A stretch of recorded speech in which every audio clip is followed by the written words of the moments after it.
Assalamualaikum warahmatullahi wabarakatuh. Apa kabar anak-anak semua?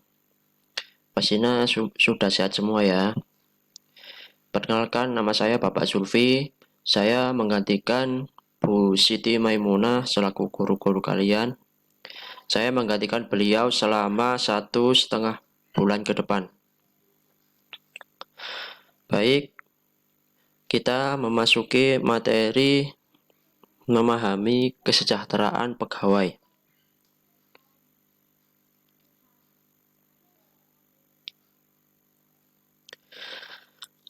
Apa itu kesejahteraan pegawai? Apa itu kesejahteraan? Kesejahteraan adalah usaha dari pemimpin perusahaan untuk merangsang dan meningkatkan semangat kerja atau gairah kerja pegawainya sehingga tujuan perusahaan dapat tercapai.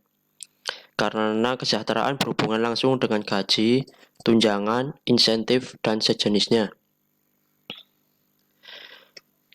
Terus pengertian kesejahteraan pegawai yaitu imbalan yang diberikan oleh organisasi dalam bentuk selain gaji atau upah secara langsung. Kemudian landasan hukum. Landasan hukum diatur dalam Undang-Undang Nomor 5 Tahun 2014 tentang aparatur sipil negara, dilengkapi Peraturan Pemerintah Nomor 11 Tahun 2017 tentang manajemen pegawai sipil. Kemudian ada tujuan pemberian kesejahteraan pegawai. Yang pertama bagi organisasi dan yang kedua yaitu bagi pegawai. Kemudian yang pertama yaitu bagi organisasi. Yang pertama mengurangi perpindahan dan kemangkiran. Apa maksudnya kemangkiran? Kemangkiran itu adalah tindakan membolos bekerja tanpa sepengetahuan pemimpin atau istilahnya membolos tanpa izin. Kemudian meningkatkan semangat kerja pegawai, menambah kesetiaan pegawai kepada organisasi, mengurangi keluhan-keluhan, meningkatkan kesejahteraan pegawai dalam hubungan-hubungannya dengan bantuan pribadi maupun kebutuhan sosial. Kemudian mempermudah usaha penarikan pegawai dan mempertahankan. Dan kemudian memperbaiki kondisi kerja. Yang kedua yaitu tujuan pemberian kesejahteraan bagi pegawai.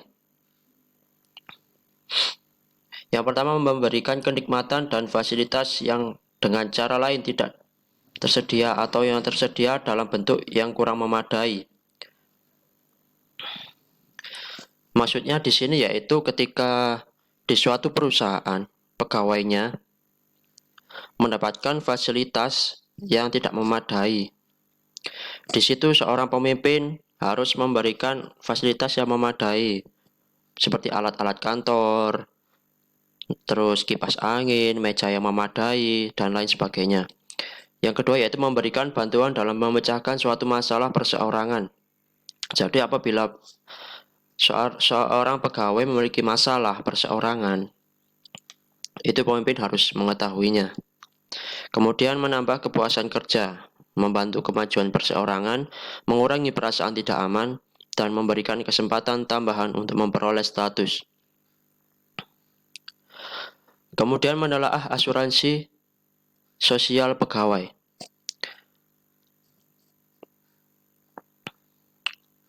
Pengertiannya yaitu asuransi sosial pegawai negeri sipil yang terdiri dari atas program pensiun dan tabungan hari tua. Apa itu pensiun? Pensiun adalah penghasilan yang diterima oleh penerima pensiun setiap bulan berdasarkan ketentuan peraturan perundang-undangan. Kemudian apa maksud tabungan hari tua?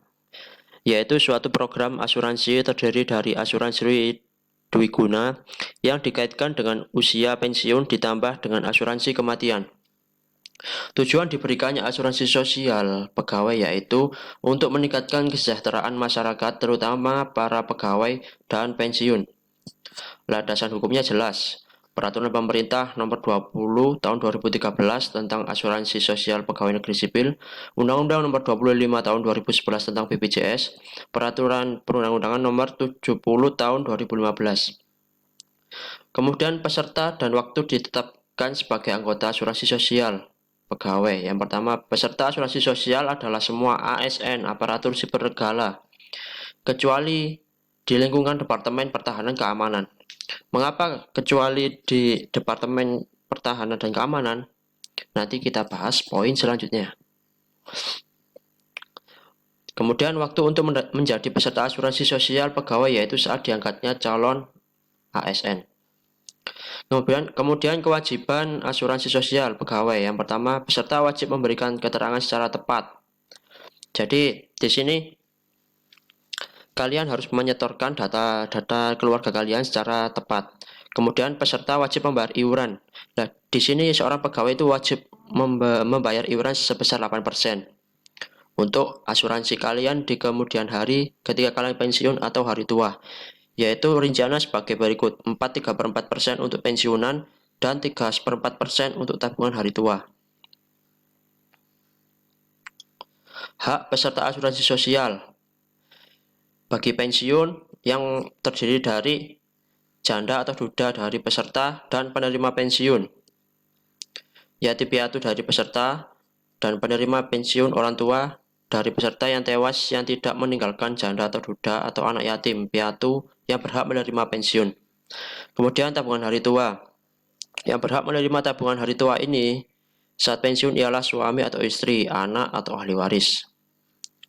Waktu berakhirnya sebagai peserta asuransi sosial pegawai yaitu ketika meninggal dunia atau tidak lagi menjadi peserta karena alasan lain berdasarkan peraturan perundang-undangan yang berlaku. Jenis-jenis asuransi sosial yang pertama yaitu TASPEN bagi pegawai negeri sipil. Tujuannya untuk memberikan jaminan pensiun sekaligus asuransi kematian. Kemudian ada ASKES. Tujuannya yaitu untuk memberikan pemeliharaan pegawai penerima pensiun dan keluarga termasuk untuk memberikan pelayanan yang optimal bagi penduduk. Kemudian ada ASABRI. Nah, ASABRI ini kita kembali ke poin yang tadi. Asuransi sosial tidak berlaku bagi Departemen Pertahanan atau Keamanan karena sudah memiliki asuransi sosial sendiri yang namanya ASABRI, yaitu tujuannya memberikan perlindungan bagi prajurit ABRI terhadap resiko berkurang atau hilangnya penghasilan karena hari tua, putusnya hubungan kerja atau meninggal dunia. Kemudian jam sostek atau BPJS, dulu namanya jam sostek ya anak-anak, sekarang menjadi BPJS. BPJS ini dibagi menjadi 4. Yang pertama yaitu jaminan kecelakaan kerja, jaminan kematian, jaminan hari tua, dan jaminan pemeliharaan kesehatan. Nah, di situ kalian bisa membaca tujuannya ya, tujuan. Yang pertama yaitu jaminan kecelakaan kerja, meliputi biaya pengangkutan, biaya pemeriksaan, biaya pengobatan, biaya perawatan, biaya rehabilitasi, dan cacat. Kemudian ada jaminan kematian, yaitu apabila pekerjaan meninggal dunia bukan karena kecelakaan kerja, mereka atau keluarganya berhak atas JK ini, jaminan kesehatan berupa biaya pemakaman dan santunan berupa uang. Jaminan hari tua, yaitu apabila pekerjaan telah mencapai usia 55 tahun atau mengalami cacat total atau seumur hidup, mereka berhak atas jaminan hari tua yang dibayar sekaligus atau berkala. Kemudian ada jaminan pemeliharaan kesehatan.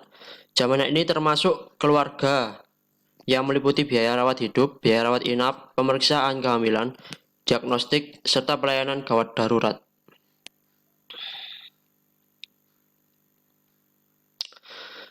Kemudian ada pemeliharaan kesehatan. Apa itu pemeliharaan kesehatan? Yaitu suatu upaya kesehatan yang meliputi peningkatan, pencegahan, penyembuhan, dan pemulihan. Fasilitas kesehatan untuk pemeliharaan kesehatan pegawai negeri sipil menurut peraturan pemerintah, yaitu menerapkan asuransi dari Badan Penyelenggaraan Jaminan Sosial atau BPJS. Landasan hukumnya tadi jelas, hak dan kewajiban ASN sebagai peserta dari pemeliharaan kesehatan sudah diatur oleh pemerintah terhadap Peraturan Pemerintah Republik Indonesia Nomor 69 tahun 1991 tentang pemeliharaan kesehatan pegawai negeri sipil, penerima pensiun, veteran, perintis kemerdekaan, beserta keluarganya.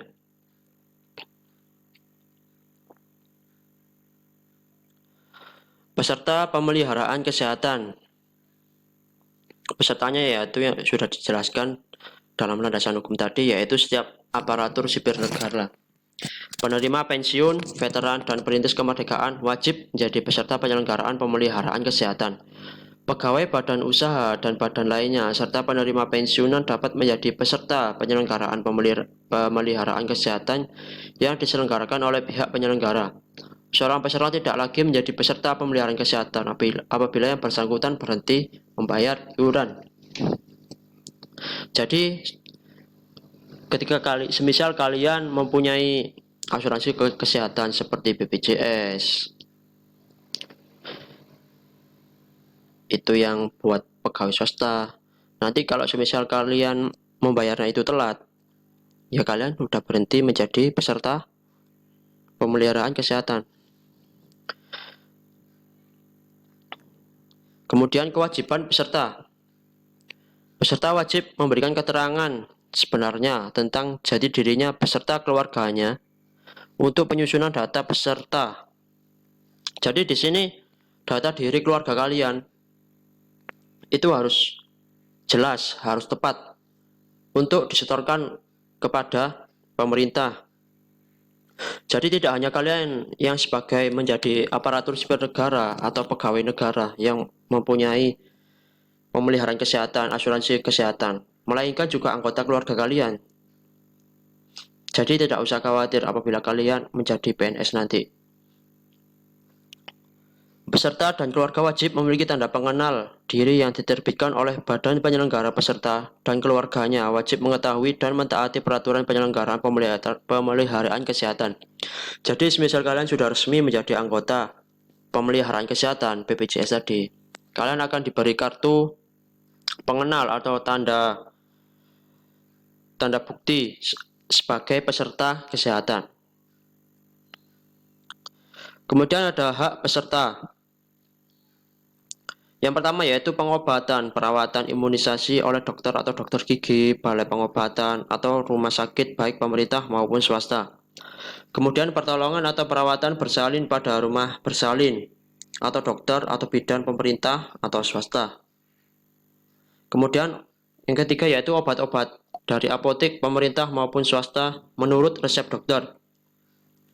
Yang keempat, alat-alat perawatan yang mempunyai khasiat memulihkan kesehatan menurut resep dokter.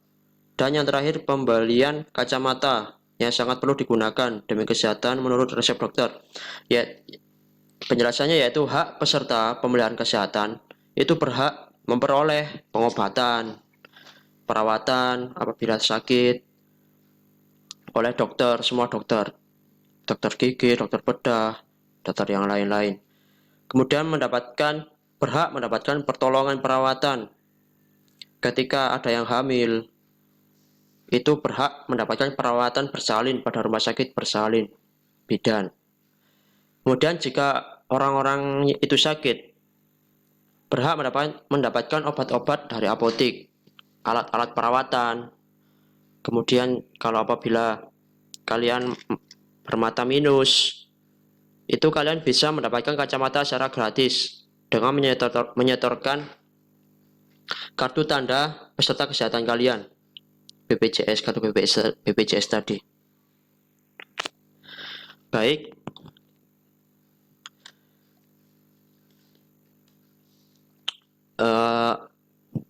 tersebut adalah materi tentang kesejahteraan pegawai, asuransi sosial, dan pemeliharaan kesehatan. Terima kasih. Wassalamualaikum warahmatullahi wabarakatuh.